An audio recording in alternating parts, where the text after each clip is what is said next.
Le clan des Grimaldi va, enfin, pouvoir dormir sur ses deux oreilles sans craindre qu'un déséquilibré ne vienne ébranler la tranquillité de la famille. Car il y a encore quelques mois, Albert, Charlène, Stéphanie, Caroline et tous les autres membres de la famille princière faisaient l'objet de mailles plus que gênants au titre provocateur un petit cadeau. Un homme, d'origine italienne, s'amusait à coller leur visage sur des photomontages douteux. Il positionnait les visages des jeunes princesses sur des images à caractère pornographique où il mettait ses attributs en scène.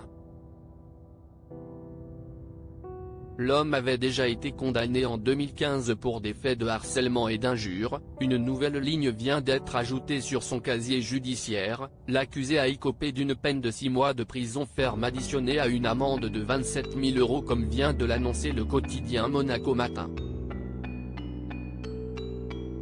Une sentence entièrement justifiée pour Valérie Sagnier, premier substitut, si estime un viol moral de l'image de la victime.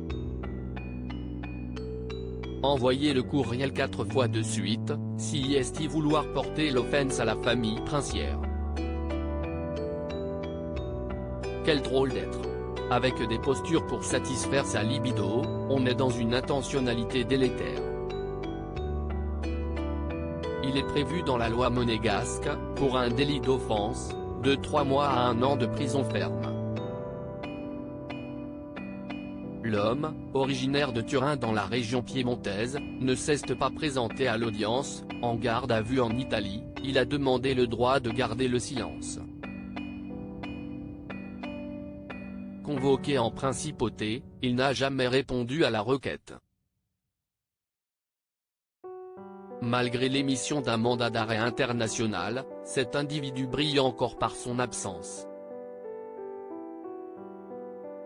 Sans doute n'était-il pas prêt à affronter la défense de ses victimes, bien décidé à lui faire payer ses actes. Dégradant, humiliant, offensant, outrageant. Il y a tout le spectre de l'horreur avec des insultes à caractère sexuel et des violences extrêmement graves, psychiques, traumatiques. Des agressions, des salissures qui donnent du plaisir aux prévenus et nourrissent des détracteurs sur le web. Quand on a vu ces photos, on ne les enlève pas facilement de son esprit. Elles perdurent. Ce sont des dégoûts, des hontes, des tristesses profondes, s'est indigné M. Alain Toucasse, avocat des parties civiles. La famille princière ne s'est pas directement exprimée sur cette condamnation, mais une chose est certaine, elle doit attendre avec grande impatience le placement de monsieur en cellule.